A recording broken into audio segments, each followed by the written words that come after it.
Hello, Namaskar. This is Firstpost and you're watching Vantage with me, Palki Sharma.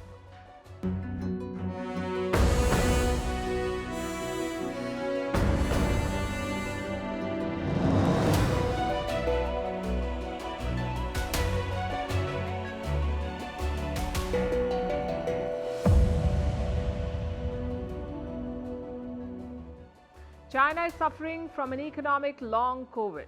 Experts say the signs are not good. Numbers show they're definitely not good. Exports have fallen, imports have dropped.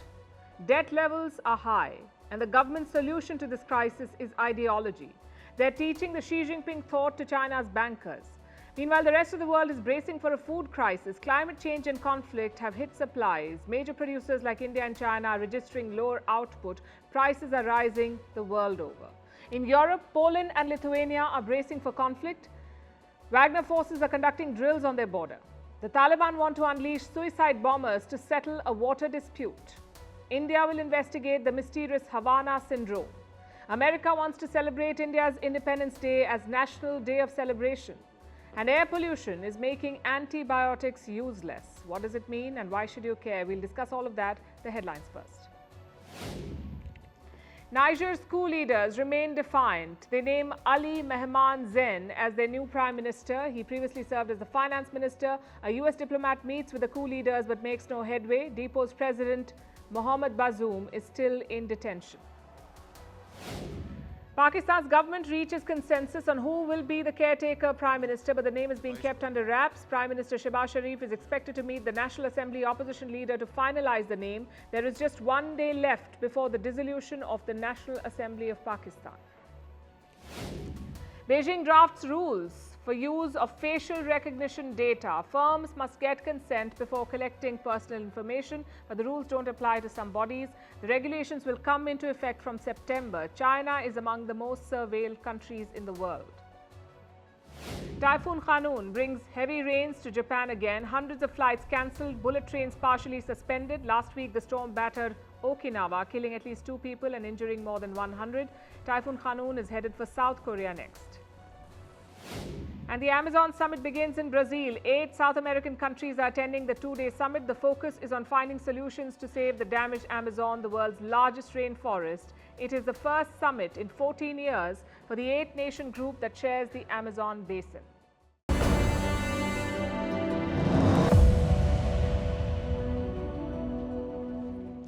The Chinese economy is sick. Everything that can go wrong is going wrong. Growth has slumped, millions are unemployed, investment is sluggish, and local governments are saddled with debt. These are symptoms of a chronic disease. Experts have a name for it. They're calling it an economic long COVID. An economic long COVID. It's a telling assessment, and our lead story tonight, we start with the latest data on trade. China's exports have dropped. It's the biggest drop in 3 years. Exports have fallen by 14.5% compared to the numbers from July 2022. And this is extremely worrying for Beijing because exports are the growth drivers of China. Exports propel their economy. They made China an economic powerhouse, and now they have slumped. What's worse, this is not a one-off. In the past 3 months, China's exports have steadily declined. In the past 7 months, exports have dropped by 5%. Why do you think that's happening? Why are China's exports shrinking? The world wants to decouple with China. They want to reduce dependence on China. But this drop in exports is not because of that. It has nothing to do with decoupling. The problem here is more fundamental in nature. There is a serious drop in demand. The global economy is slowing down. The cost of living is rising. High inflation is hurting everyone. So the general approach is to save money. People all over the world are buying less. And that means fewer orders for Chinese factories. For 4 straight months now, factory activity has been shrinking in China. The workers have fewer orders to process. Factories are churning out fewer goods. China's biggest buyers are placing smaller orders. The United States, for instance, it is a big market for China. But Chinese exports to America fell by more than 23% this year. The European Union is another major buyer. Their orders to China fell by over 20%. And this is the general trajectory. And it's throwing Beijing off balance. 2023 was supposed to be the year of recovery for them. And China was banking on exports to drive this recovery, but that's not happening anymore. And that's not the only problem. There is another vulnerability. China's import orders are also falling. Let me take you back to the latest trade data. There is a fall of more than 12% in imports. A 12% fall in imports. Why is this important? Because import numbers are a reflection of China's economic health. They reveal the inside story. They show the level of consumer demand. Are people in China spending money? These numbers show they're not. A fall in imports signals a dip in spending. Beijing knows that. In the month of July, they introduced a new plan. It was supposed to boost spending. Local officials were asked to reach out to the masses and do what? Encourage residents to refurbish their homes. They had plans to provide better credit facilities. This was supposed to boost spending in household items. But it hasn't really helped. People are not spending as much money as the state would like them to.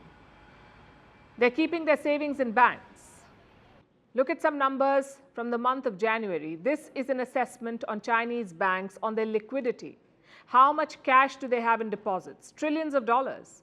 Deposits were higher than loans. The gap between loans and deposits was at its highest since 1997. And this is a telling statistic. It reveals two things. One, the people are worried. They're keeping their savings in banks. They feel they'll have to dip into those savings at some point. The second takeaway is about the banks themselves. They have large deposits. They would like to give out loans to people, but people don't want to take any more loans. Chinese households already have a high level of debt. They're already heavily indebted. By June, they owed more than $5 trillion in debt. This was in the form of mortgage loans, consumer goods loans, credit card debt, private borrowings, business loans. $5 trillion. So households don't have the appetite for more debt, and that's bad business for banks. What is Beijing doing about these issues? They're re-educating their bankers, not in economics or banking, but in the Xi Jinping thought. You heard that right? Instead of fixing this economic mess, Chinese officials are hosting lectures. They're teaching bankers about the Xi Jinping thought. And what is that? It's a set of policies and ideas espoused by the Chinese president. In 2018, these were added to the Chinese constitution. So bankers are being lectured on ideology, on how to be loyal to the Communist Party and to the president. What they need right now is policy intervention, not propaganda. Two engines of their economy have failed. Exports are down, imports have fallen. Throwing the red book at this problem will not help.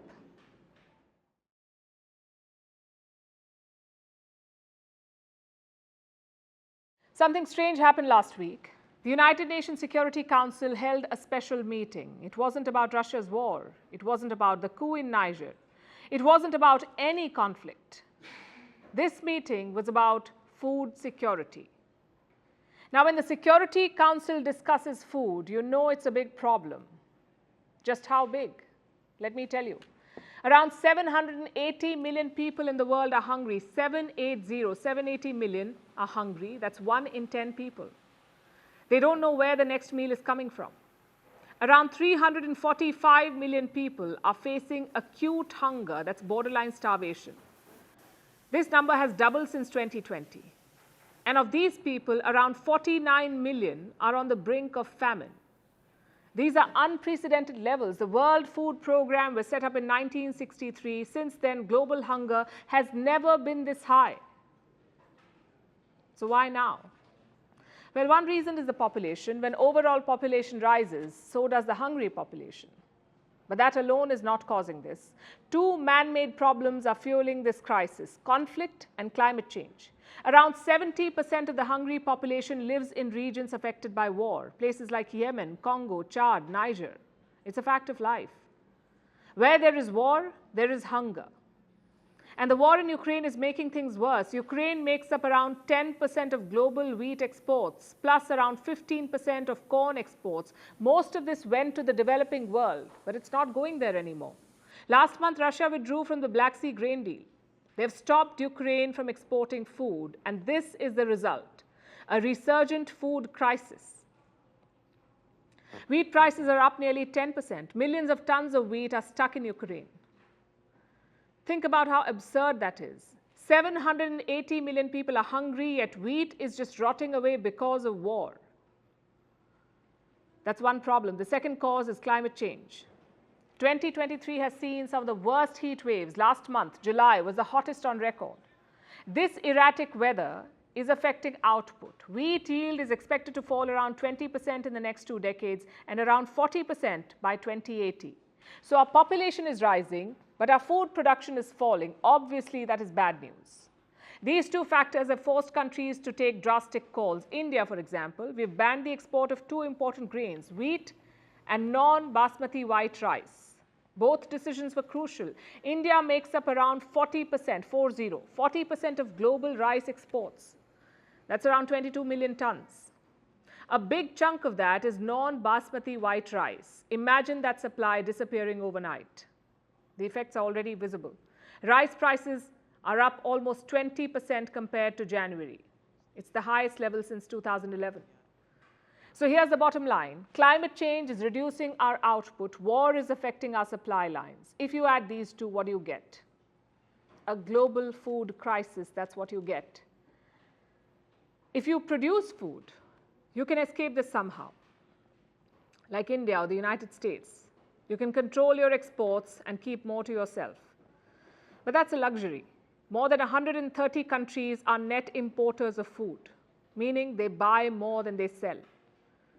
These countries are at the mercy of global factors. When Russia pulls out of the grain deal, these countries are helpless. Same when India bans rice exports, or when Ukrainian grain depots are destroyed. And don't think this is temporary. The effects of today's hunger will be felt forever through malnutrition, through stunted growth, through reduced immunity. So the solution cannot be slow or delayed. It must come now. And how will that happen? In an ideal world, Putin will have a change of heart. World leaders will pump trillions into climate action. But let's face it, neither is going to happen. Going forward, climate change will be the biggest villain. Just look at what's happening in China. There are devastating floods in the country's northeast. This region is often called China's granary, but right now it is underwater. Thousands of hectares of crops have been destroyed. The wheat harvest is down 1%. It is the first time in 7 years that China's summer output is down, and this is really bad news. China is the world's largest producer of rice and wheat, but all of it is consumed at home. In fact, even the local production is not enough. China ends up importing food anyway. It is a net importer of food items. The good news is Beijing has the means. They have the money to buy food from abroad, but many countries in Africa and Asia do not have that luxury. They don't just need food, they need affordable food. It's one area where the world is going backwards. We actually made some great progress in the last 50 years. In 1970, around 33% of people in developing countries were hungry. By 2015, this number was down to 12%, from 33 to 12%. How did we achieve that? Through consistent investment. But those gains have been eroded in the last 3 years. Global hunger has risen 119%, 119% since the pandemic. How do we correct this? By investing more money. In this case, throwing money at the problem is important. Whether it's climate action or buying food grains or investing in new technology, we need that money. We're not investing enough money. Last year, the United Nations raised around $14 billion to feed the hungry. It was an all-time record, 14 million. But guess how much the target was? 40 billion. 40. I know it's a lot, but if governments want to, they can spare this money. If you take out 5% of America's military budget, you can end hunger for 1 year, just 5%. Also, oil companies, they made $100 billion in profits in the first quarter of 2023. That's $100 billion in 3 months. So don't think money is not available. It's all about priorities.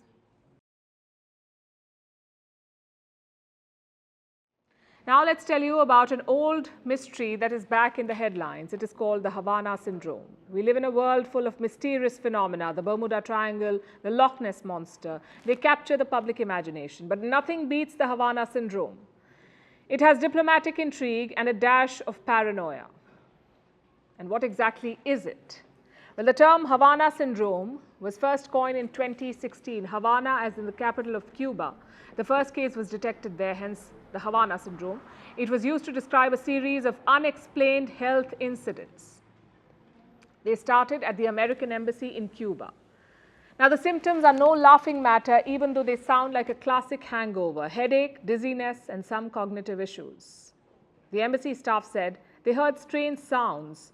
They experienced weird sensations, all while sitting in their hotel rooms. And how did it happen? Well, that is the big mystery. No one knows. Since 2016, there have been 200 cases of the Havana syndrome. 200 cases. It has been reported in Australia, Colombia, Russia, Georgia, Kyrgyzstan, Poland, Serbia, Taiwan, China, Uzbekistan, even here in India. In 2021, the US Vice President Kamala Harris was visiting Vietnam. She was about to fly to Hanoi, but her flight got delayed. Do you know why? Because an American official in Vietnam reported the symptoms. So basically, it has been detected all over the world. If you watch sci-fi movies, you may have noticed how aliens only attack America. This is diplomacy's version of it. The Havana syndrome only affects US diplomats and their families. No one else is harmed. So obviously, there's a lot of questions around it. Is it a genuine health concern, or is it just overthinking fueled by spy movies? Either way, the Havana syndrome has the world in its grips, and now India is set to investigate it. It began with a petition in the Karnataka High Court. The petition was filed by a Bengaluru resident. It called for an inquiry into the syndrome in India. And the central government has responded to this. They have, in fact, agreed to investigate the matter. And here's something you must know. Till date, India has seen only one case of the Havana syndrome. It was in 2021. The victim, again, was a US officer in New Delhi. He was part of CI Director William Burns's delegation. He's said to have experienced some weird symptoms, like the ones I described earlier. The officer even had to get some medical treatment, so it must have been serious. But the real intrigue lies in the alleged cause. Since the Havana syndrome is only affecting US personnel, Washington jumped into action quickly. It looked at all the probable causes: secret weapons, psychological illness, nerve agents, enemy states. They explored all of it. At one point, this was a national security priority for the US. They blamed foreign powers. But soon that theory fizzled out. Do you know why? Because they had no evidence. It's been 7 years. They still have no evidence. The truth is still not out. The closest the US has come to an answer is microwave radiation. And even then, there is no evidence to back it. It almost sounds like a sci-fi movie where villains harness the power of sound to attack unsuspecting diplomats. Forget laser beams and invisible cars. The true weapon is the humble sound. And while we can make jokes about it, for the CIA, the Havana syndrome is a very serious matter. They may not have found a reason yet, but it's not stopped them from compensating the victims. In 2021, US lawmakers passed a legislation. It was aimed at supporting victims of the syndrome. President Biden signed it into law the very same year. It's called the Havana Act in short, but the full form is a mouthful, and I will read it out for you. This is what it's called: the Helping American Victims Afflicted by Neurological Attacks Act, aka the Havana Act. Clearly, America spent more time on coining the acronym than probing the cause, but each victim with confirmed injuries is eligible to get, and listen to this, $180,000. It's a lot of money, especially for something that cannot even be proven. Now, India wants to investigate it and wants to find out more about this mysterious ailment. Is this an ailment really, or a case of cloak and dagger espionage? We say good luck. We also say reality is sometimes stranger than fiction.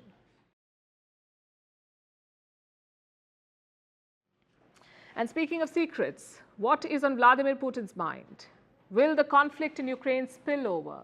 We've been asking this question since the war began last year, and we have good reason to keep asking it. Europe is living in fear.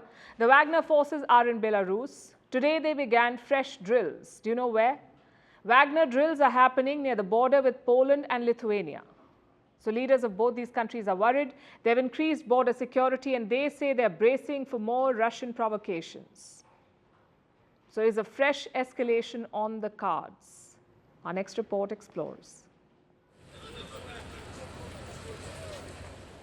When the Wagner forces left Russia for Belarus, many thought it was a retirement posting, but it wasn't. Far from being irrelevant, these Russian mercenaries are creating new security challenges for the region. The new provocation are drills near Poland and Lithuania. The exercise began on Monday. They're happening here in the Grodno region of Belarus. The Polish-Lithuanian border falls next to it. The Wagner forces showed up with some serious firepower. They're training with military drones, tanks and motorized rifle units. The defense forces of Belarus are participating too. Minsk says the Wagner forces are sharing their learnings from the war in Ukraine. But why train so close to NATO's borders? The reason could be this is a sparsely populated stretch of land. It's called the Suwalki Gap. It's Polish territory and NATO's biggest vulnerability. Military experts say Russia could exploit it. This area runs along the border where Wagner troops are conducting drills. It links at least 3 Baltic states, Lithuania, Latvia and Estonia.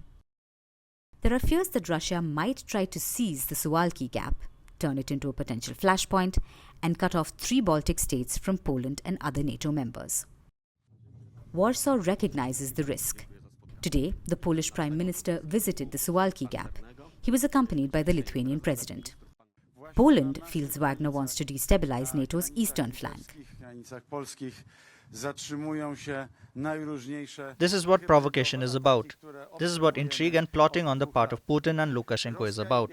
And this is what the operational activities on their side are about. In order to destabilize, in order to create unrest, chaos, uncertainty, and at the same time, to show the weakness of NATO's eastern flank to all of our partners in NATO. Putin's loyal ally Lukashenko doesn't feel that way. He believes the drills are a necessity to secure Belarus and to keep Western powers in check. Last week, he mocked Warsaw. I heard recently that Poland went berserk. It alleged that some detachment is coming here with as many as 100 people. No Wagner detachments of 100 people moved here. And if they did, it was to only transfer their military experience to Belarusian brigades concentrated in Brest and Grodno. Lukashenko was referring to the latest Polish developments. Poland has rushed more troops to its eastern borders. This was after a chopper incident. Last week, Warsaw claimed Belarus sent military helicopters to its airspace. Minsk denied the allegation. There are growing concerns the situation might escalate. Already, the war in Ukraine is intensifying. Today, 2 Russian missiles hit the eastern city of Pokrovsk. The target was a residential complex. The missiles completely destroyed the buildings and there were multiple casualties. Putin seems to be bracing for a serious escalation. Reports say he's beefing up the Russian National Guard. They'll be equipped with heavy weaponry like artillery and attack helicopters. Is he preparing for a wider conflict? Only the Russian president knows the answer.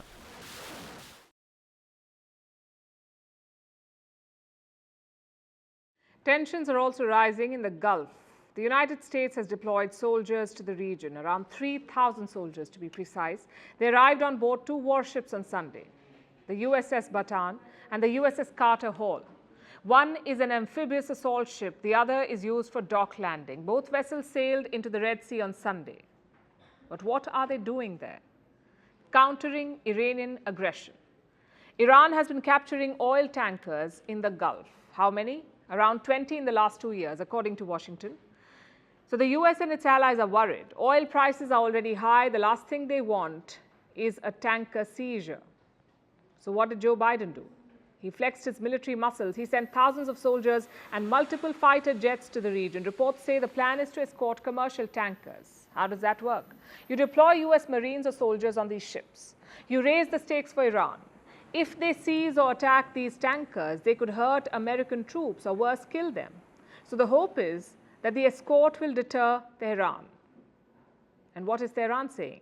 Their foreign minister says the deployment is unnecessary and the Gulf nations can protect themselves. The US military presence in the region has never been meant for maintaining security. Instead, their aim has always been to exacerbate insecurity and instability. Therefore, Iran's position is very clear. We believe in Gulf countries' ability to provide security for themselves and to design a collective security pattern without the presence of foreign troops. Iran is not backing down. In fact, they're expanding their arsenal. The Iranian Navy has been equipped with a new missile. It's called the Abu Mahdi. It has a range of 1,000 kilometers. The latest showdown has massive implications, both for the US and for the rest of the world. The region we are talking about is this, the Strait of Hormuz. It is 39 kilometers long. It is a choke point between the Gulf of Oman and the Persian Gulf. And why is it important? Because 20% of the world's oil passes through this strait. 20%. If there is fighting in Hormuz, all of us will feel the pinch. Iran knows this. They capture oil tankers for two reasons. One is tit for tat. The US often captures tankers containing sanctioned Iranian oil. When that happens, Tehran responds. The second reason is to put political pressure. We know how important oil prices are. Iran weaponizes this to gain concessions. They're doing that. Are they doing that now is the question. It's certainly a possibility. There was talk of an intermediate nuclear deal between Iran and the US. Maybe Tehran is angling for better terms. And if they are, it is the perfect time to do this. America's attention and resources are spread thin. They have a war in Eastern Europe. You have China knocking on Taiwan's doors. So Joe Biden has a lot on his plate. Plus, the American public is tired of West Asian wars. The US military largely pulled out of the region under Donald Trump. Their last carrier left West Asia in November 2020. The last Marine unit was pulled out in 2021. So it was the right time to test Biden's resolve. Would he re-enter the region or not? Well, this time he's decided to order massive deployments. It's definitely a signal of intent. You don't deploy 3,000 soldiers and fighter jets if you're half-hearted. Just one question though. Why? Biden has a re-election next year. Why would he risk being dragged into West Asia again? Reports say his allies want him to do this. Saudi Arabia and the UAE have been cozying up to China. Biden needs to offer them something that China cannot, and that something is security. Safe passage for oil tankers. And where does that leave West Asia? In a more tense situation, certainly. The more deployments you have, the higher the risk of conflict. That's what happened in the 1980s, remember? Iran and the US were engaged in a tanker war. In 1988, the US attacked Iranian oil rigs. They also sank multiple ships. It was the largest US naval battle since the Second World War. My point is very simple. Risks are higher, but China and Russia will be enjoying this. More attention in West Asia means less attention in the Pacific or in Eastern Europe. It's something Joe Biden should be wary of. This is a place where starting a war is pretty easy, but ending one is nearly impossible. He's put thousands of soldiers and weapons in an old flashpoint. What he does next will be crucial.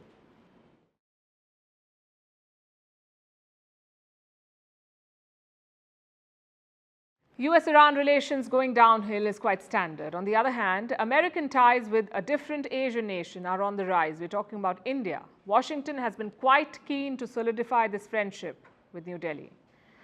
Both the blue and the red halves of Washington, both Democrats and Republicans, are part of a delegation coming to India. They're coming for India's Independence Day, the 15th of August. And back in the US, the other members of Congress may celebrate it too. American lawmakers want to declare August 15 a national day of celebration in the US. This is to celebrate the world's two largest democracies. The resolution has been introduced in the US House of Representatives. It may not pass this year though, as August 15th is almost upon us, but it shows the deepening of the friendship between India and America. Here's a report.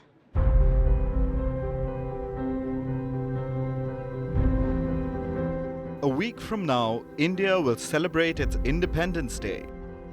As usual, there'll be a speech given by the Prime Minister. Prime Minister Narendra Modi will deliver his speech from the ramparts of the iconic Red Fort in New Delhi. And many will gather there to celebrate the day of modern India's birth. Among those in attendance will be a few Americans, a delegation of US members of Congress. The group will be led by Ro Khanna and Michael Waltz, a Democrat and a Republican. These two are the co-chairs of the US Congressional Caucus on India and Indian Americans. It's a bipartisan group tasked with building on the good ties the US shares with India.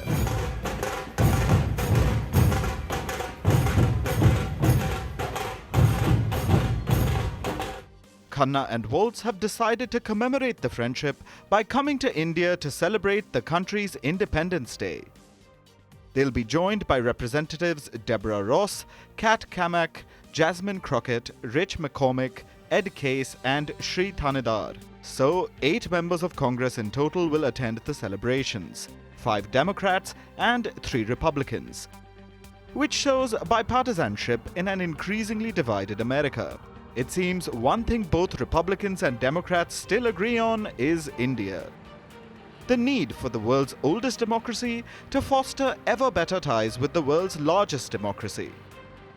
If you look at India-US ties in the last few years, they've been improving steadily. Indian Prime Minister Narendra Modi was in the US recently. He addressed the US Congress. This was at the invitation of US President Joe Biden. The chemistry in our relations is effortless. The Indian Prime Minister had been there 6 times before that, during both the Trump and Obama years. It seems that no matter which party is in power, India gets a call. There are a number of reasons for this, like the looming threat of China. Khanna and Waltz released a statement where they highlighted this.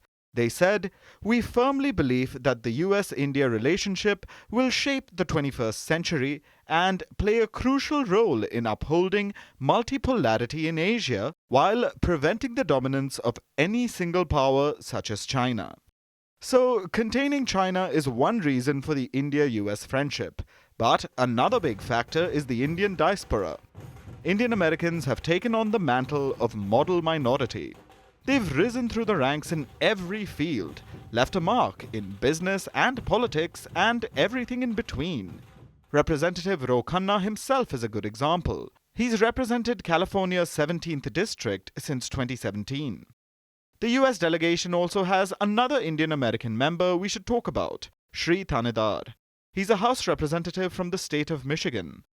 Thanedar grew up in India, and it seems his ties to the country are as strong as ever. He recently introduced a resolution in the US House, one which seeks to designate August 15th as a day of celebration in the US. Thanedar says it should be a national day of celebration of the world's 2 largest democracies. The resolution also seeks to acknowledge the contributions of Americans of Indian descent to society in the US, and expresses the belief that the strong partnership between the United States and India, rooted in shared democratic values, will continue to advance global democracy and foster peace, stability, and prosperity for all nations. It seems like an earnest attempt to bring the countries even closer. And it shows how the Indian diaspora plays a pivotal role in the good ties that India and the US share.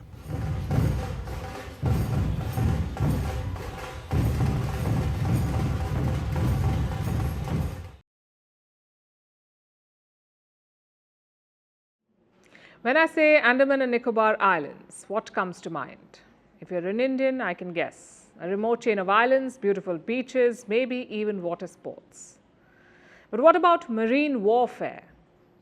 Just last week, a Japanese destroyer visited Port Blair. That's the capital of Andaman and Nicobar. The military leaders held talks. The sailors, meanwhile, had a nice time of football and some yoga. Last month, another warship was in town, the French frigate Lorraine. The vessel made a port call at Port Blair, which begs the question, why the sudden interest in Andaman and Nicobar? To understand that, we must look at the geography. Andaman and Nicobar is an archipelago. It has 572 islands. The northernmost is close to Myanmar. The southernmost is close to Indonesia. It straddles 2 important oceans, the Indian Ocean and the Pacific. It is also close to a very important choke point, the Malacca Strait. This strip of water between Malaysia and Indonesia, this is the Malacca Strait. And why is it important? Because ships heading to China pass through here. Most of them carry oil. Around 80% of China's oil imports go via Malacca. You strangle Malacca, you strangle China. That's how it works. Which is why Andaman and Nicobar is so important. It is almost 1,200 kilometers away from mainland India, but that distance is the biggest advantage. From Andaman, you can keep tabs on Malacca. You can project military power. You can also run supply and reconnaissance missions. So the strategic value is huge. Why then did India never use it? Because it was never really necessary. China's Indian Ocean ambitions emerged in the last decade. They began sending fishing boats, patrols, and submarines. In 2016, China built a military base in Djibouti. That's on the other side of the Indian Ocean, in the Horn of Africa. The next year, in 2017, they got the Hambantota port in Sri Lanka. Suddenly, China was all around us. That's when New Delhi began realizing the potential of Andaman and Nicobar. So what are they doing about it? The first priority is to improve the infrastructure. The Navy has an air station on this island called Campbell Bay. It has a 3,500 feet long runway. It is now being upgraded to 10,000 feet. You can't operate bigger planes without long runways. In January, Defense Minister Rajnath Singh was at this air station. He reviewed the upgrade progress. A second runway is also being built, another 10,000 feet one in the southern islands. These new runways will be crucial to hosting military planes. In 2020, a US aircraft landed there for refueling, a surveillance plane called P-8 Poseidon. It was the first such mission on Andaman and Nicobar. Some Indian assets are also deployed there, like the Sukhoi fighter jets and the Jaguar planes. In many ways, Andaman is perfect for the job.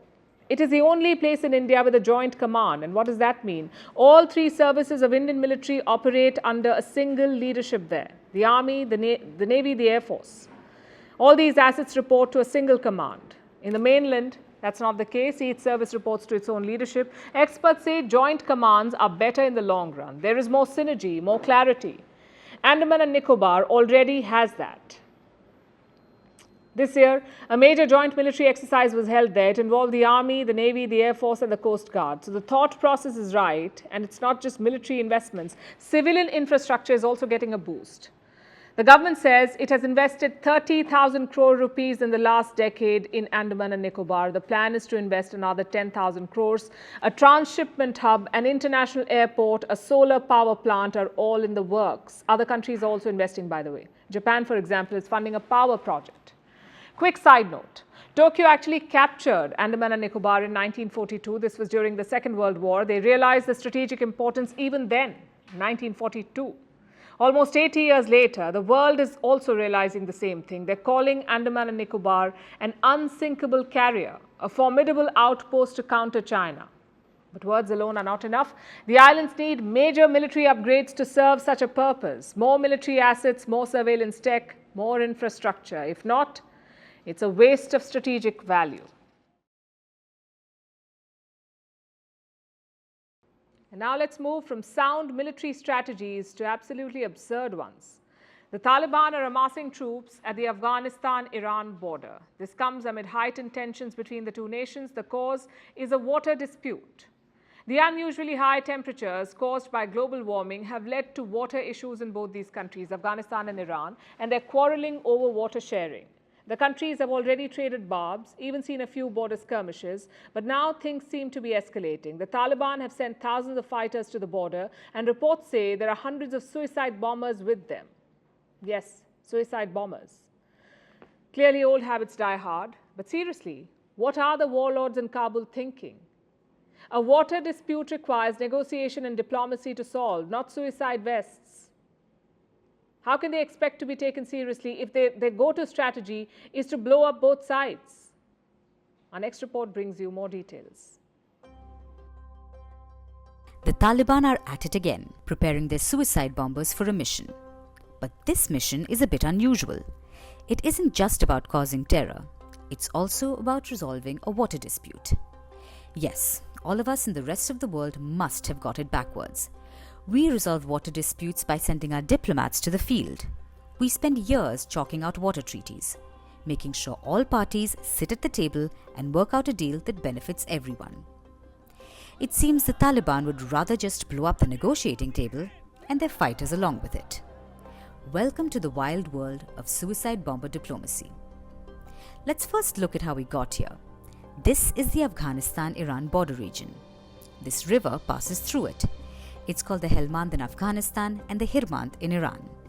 It comes from the Hindu Kush mountains in Afghanistan and supplies water to the Sistan and Balochistan regions of Iran. These are drought-prone areas that depend on the river's water. But Iran says it hasn't been getting its fair share. It accuses Afghanistan of hoarding the river's waters, and tensions have been high because of this water dispute. Iranian President Ibrahim Raisi was in Sistan and Balochistan in May. He threatened the Taliban with retribution if water wasn't shared as previously agreed. Tehran demands that the Taliban respect a water-sharing treaty from 1973. The treaty guarantees Iran a share of the river's water, and it says this year it has only received 4% of the promised amount. That's why Iran is furious. The Taliban say that the treaty doesn't apply during drought years, which is true. The treaty only guarantees water during a normal water year. It's an old treaty. Normal is an ambiguous term. The logical thing to do would be to send negotiators to iron out a clearer deal. But, as you know, logic isn't the Taliban's strong suit. When Raisi made his statement, the Taliban mocked him. A prominent Taliban official offered a gift of a 20-litre water container in response and told Raisi to stop issuing ultimatums. The Taliban said that Iran is causing regional instability by making threats. This obviously didn't go down well with the Iranians. A week after this happened, a border skirmish took place. 2 Iranian guards and 1 Taliban member died. All this happened between mid-May and June. While all this empty bravado was on display, there was some proper diplomacy taking place as well. Afghanistan had completed a dam on the Helmand River in 2021. There's a water reservoir behind it, not too far from the border with Iran. In June, the Taliban had agreed to let an Iranian technical team visit the dam. Then, in early July, Iran said there had been no progress. Then late last month, Iran's Ministry of Foreign Affairs made another statement. It said it had reached a preliminary agreement with the Taliban on water sharing, but it didn't give any details. And now we have troops gathering at the border, which begs the question, what is going on? Water sharing is complex, but it doesn't call for war. And it certainly doesn't call for suicide bombers at the borders. Are the bombers a pressure tactic by the Taliban? A way to strong-arm Tehran into agreeing to whatever has been discussed? Or is it just that the Taliban know no other way? This is a violent insurgent movement that has been fighting for decades. And now that they've taken over, they need to govern. But of course, the Taliban are better at gunslinging than governance. In the case of this water dispute, it seems the Taliban prefer death by suicide bomb to diplomacy, which only goes to show the warlords in Kabul are in over their heads.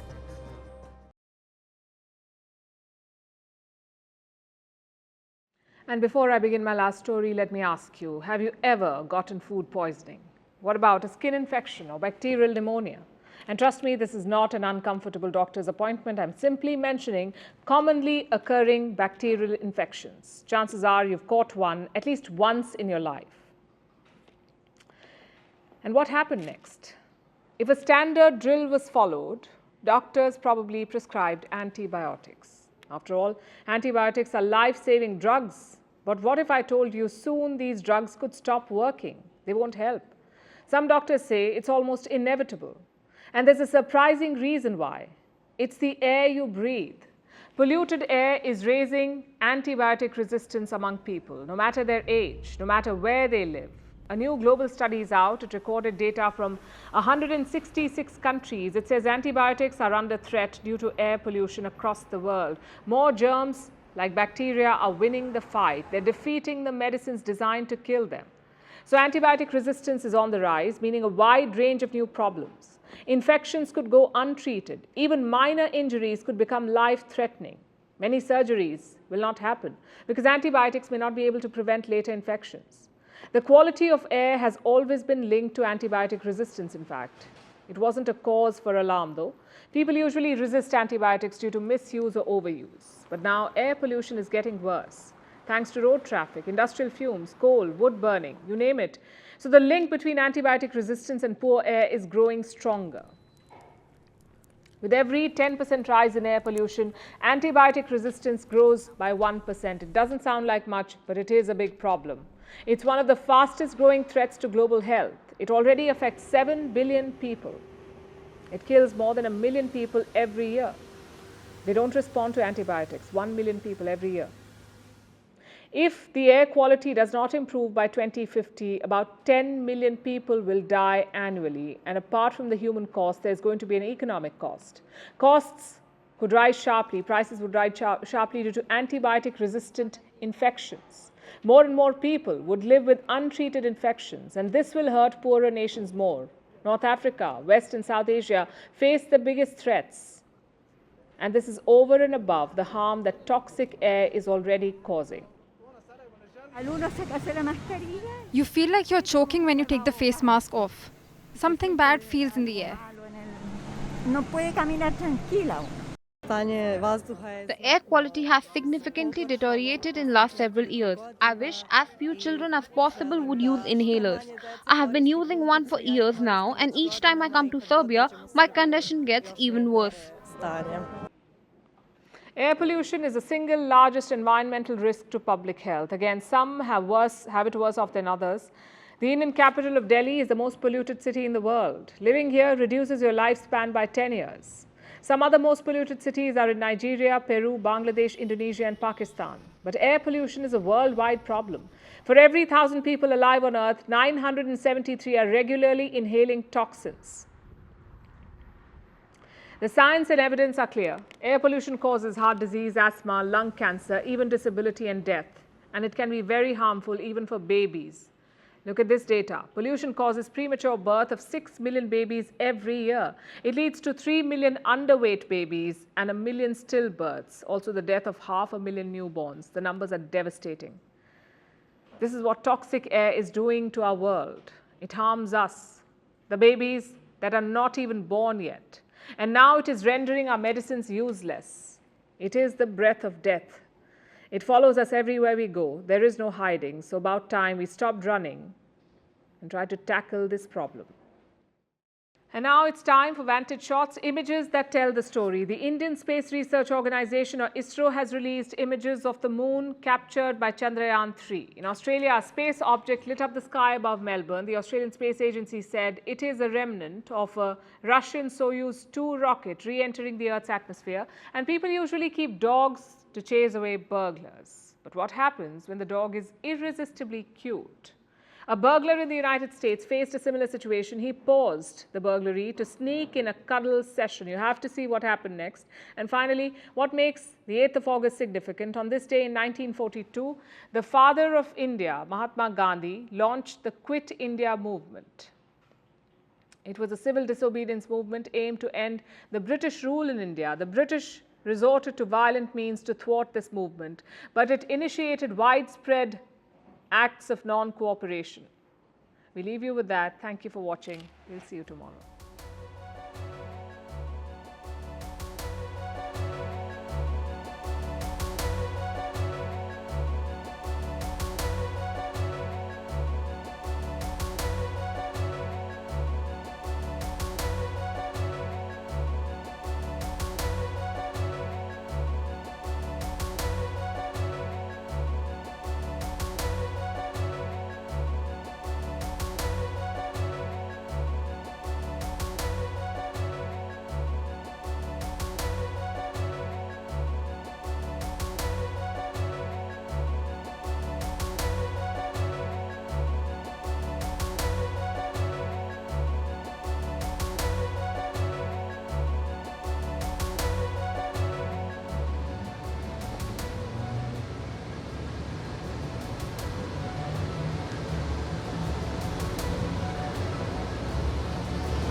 We don't want to do that.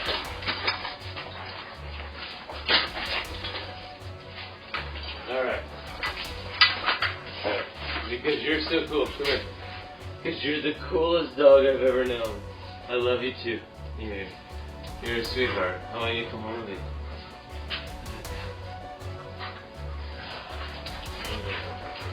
I'm going to